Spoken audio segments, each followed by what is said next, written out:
le thérapeute, l'humain et l'âme. La solitude. La scène s'ouvre dans le cabinet du thérapeute. Au centre, le thérapeute s'assoit tranquillement, observant l'humain et l'âme qui prennent place. À gauche, l'humain, le regard dans le vide. À droite, l'âme flottant doucement au-dessus de sa chaise avec un air paisible. Nous voici rassemblés aujourd'hui pour réfléchir sur le sentiment de solitude. Dans notre monde actuel, la solitude est souvent perçue comme une prison silencieuse, une retraite forcée au cœur de nos pensées les plus sombres et de nos incertitudes les plus profondes. Parfois, nous choisissons d'être seuls par nécessité. Bien souvent, la solitude nous affecte lorsque nous nous retrouvons véritablement seuls. Cela peut être dû à notre incapacité à établir des liens avec autrui, ou bien à une rupture ou un abandon. J'aspire à ce que nous puissions échanger ouvertement sur cet état d'être, en vue de dénouer les fils de cette complexité et de trouver des solutions concrètes. Je suis conscient que c'est une épreuve quotidienne pour l'humain. Pourrions-nous commencer par entendre tes propres sentiments et réflexions sur ce sujet? Effectivement. Pour moi, la solitude se manifeste comme un vide incessant, une absence de connexion véritable avec l'existence.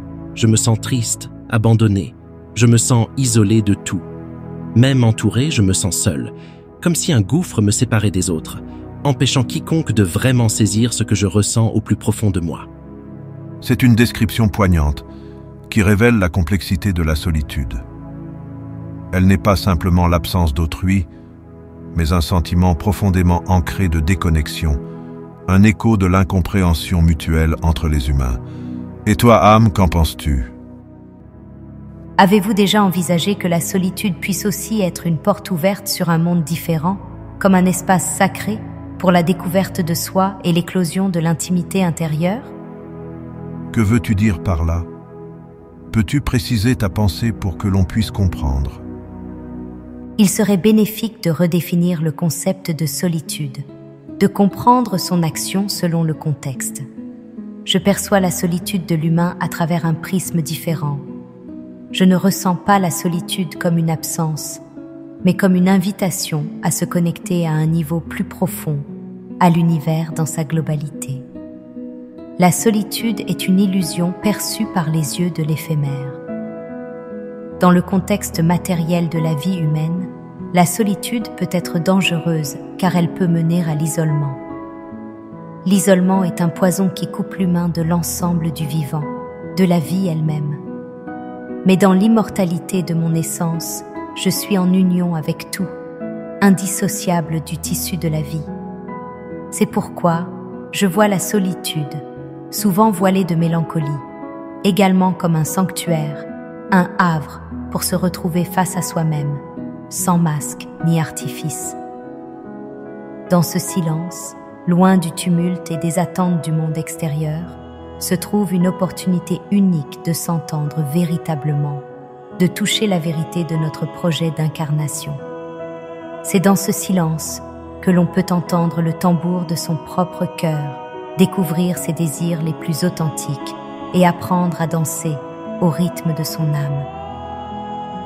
La solitude dans le monde matériel peut provoquer l'isolement, un cercueil psychologique menant à la mort de l'énergie d'amour en soi.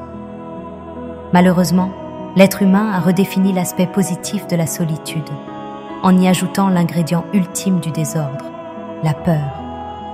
La solitude devrait être un moment de silence intérieur, et non une porte vers l'isolement.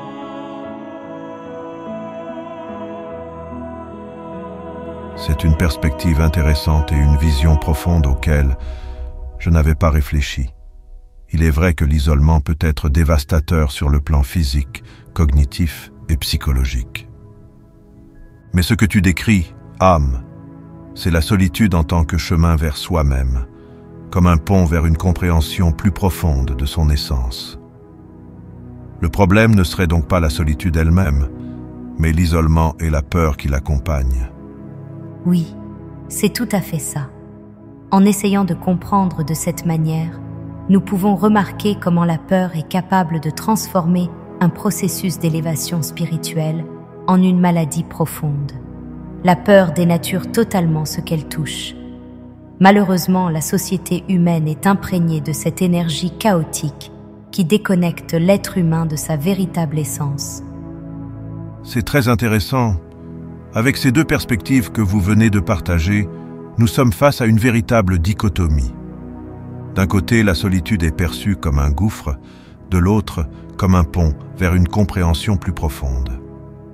Humain, tu as exprimé ta douleur, ton sentiment d'être incompris et isolé. Âme, tu as présenté la solitude comme un moment de connexion et de réflexion intérieure. Peut-être est-il temps de trouver un terrain d'entente, un moyen pour l'humain de voir la solitude non pas comme une prison, mais comme un chemin vers la liberté intérieure. Comment pourrions-nous transformer cette perception ? L'humain, inspiré par les mots de l'âme, commence à percevoir la solitude sous un jour nouveau, envisageant qu'elle pourrait être non pas un gouffre sombre, mais un espace lumineux de découverte et d'introspection. Je me demande comment je peux intégrer cette perspective dans mon quotidien. Comment transformer la peur et l'isolement en une opportunité de croissance et de connexion ? Peut-être que le premier pas consiste à reconnaître et à accepter tes sentiments de solitude, non pas comme des signes de faiblesse, mais comme des invitations à l'introspection et à la croissance personnelle. Il est essentiel de distinguer la solitude de l'isolement. La solitude peut devenir un espace sacré pour l'autoréflexion, un moment pour vous connecter avec votre essence intérieure et explorer les profondeurs de votre être. En cultivant une relation plus profonde avec toi-même, tu peux commencer à voir la solitude non pas comme un ennemi, mais comme un allié, une source de force et de sagesse. La solitude, lorsqu'elle est embrassée avec conscience, peut devenir un puissant outil de transformation. Elle t'invite à plonger dans le silence de ton cœur, à écouter les murmures que je t'envoie et à reconnaître la lumière qui réside en toi. En t'ouvrant à cette expérience, tu peux commencer à dissiper les ombres de la peur et à te reconnecter avec l'immensité de la vie qui t'entoure. La solitude doit être un instant de silence en toi, une méditation. Elle ne doit surtout pas t'amener à te couper du monde et des personnes qui t'entourent. Cet extrême, c'est l'isolement et la peur de l'autre. C'est une vision réconfortante et inspirante. L'isolement et la peur sont des réactions instinctives, mais en les reconnaissant pour ce qu'elles sont, on peut les transcender et trouver une paix profonde dans la solitude. La clé pourrait être de construire des ponts plutôt que des murs, de chercher à comprendre et à être compris, de s'ouvrir à de nouvelles expériences et relations, tout en préservant son espace intérieur. L'humain, absorbant ces mots, sent une lueur d'espoir briller dans son cœur. Il réalise que la solitude, dans son essence la plus pure, n'est pas un ennemi, mais un guide silencieux qui mène vers la découverte de soi et une connexion plus profonde avec l'univers. Vous avez raison. Je vois maintenant que mon approche de la solitude a été teintée par la peur et l'isolement.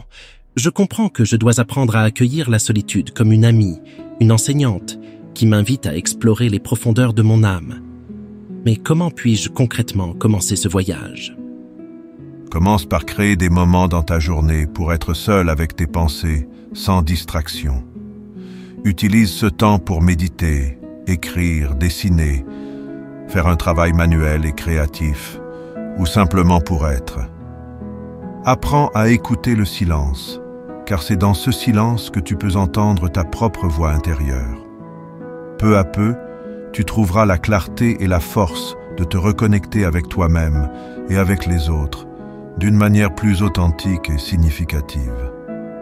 Et n'oublie pas, la solitude est aussi un moment de création, de liberté, où tu peux laisser ton esprit s'envoler vers de nouveaux horizons. C'est dans la solitude que les plus grands artistes ont trouvé leur inspiration, que les penseurs ont conçu leurs idées les plus profondes. Embrasse-la, et elle te révélera ses trésors cachés. Exactement. La solitude, lorsqu'elle est vécue pleinement, devient un espace de possibilités infinies, un sanctuaire de paix et de réflexion, un jardin où peuvent fleurir la créativité et l'intuition.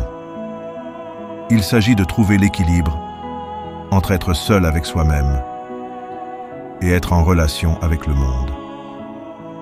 C'est dans cet équilibre que réside la vraie liberté. Imagine que la solitude soit un jardin de guérison, un lieu de croissance et de floraison intérieure. Chaque moment de solitude peut être une graine plantée dans ce jardin, donnant naissance à des fleurs de sagesse, de résilience et de créativité. Comment vois-tu ce jardin? Que souhaiterais-tu y cultiver? Dans ce jardin, j'aimerais pouvoir cultiver la paix, l'acceptation de qui je suis. Je voudrais vraiment y voir fleurir la confiance, la force intérieure et la capacité de rayonner. J'aimerais ne plus avoir peur, ne plus être en manque d'amour. Vous voyez, lorsque l'on utilise l'énergie d'amour au lieu de la peur, les définitions changent. Les énergies sont plus hautes et les perspectives lumineuses. On ne regarde plus l'instant présent comme un lieu de souffrance, mais comme un jardin de guérison. Un lieu de renaissance où on devient créatif pour son propre bien-être. En utilisant l'énergie d'amour qui est mon essence, la vie devient un terrain de jeu où on utilise l'amour pour résoudre et dissoudre les problèmes. C'est une vision magnifique. La solitude, alors, devient un espace sacré pour nourrir notre jardin intérieur, pour écouter la sagesse de l'âme et pour nous élever au-dessus des turbulences du monde extérieur. Elle devient notre allié, une présence bienveillante qui nous guide vers la plénitude de notre être. La séance se poursuit, chaque mot, chaque silence, tissant un lien plus fort entre l'humain, l'âme et le thérapeute. Ensemble, ils explorent les multiples facettes de la solitude, dévoilant peu à peu ses dons cachés, ses leçons secrètes, transformant ce qui semblait être une ombre en une lumière guidant vers une introspection profonde et une renaissance de l'âme.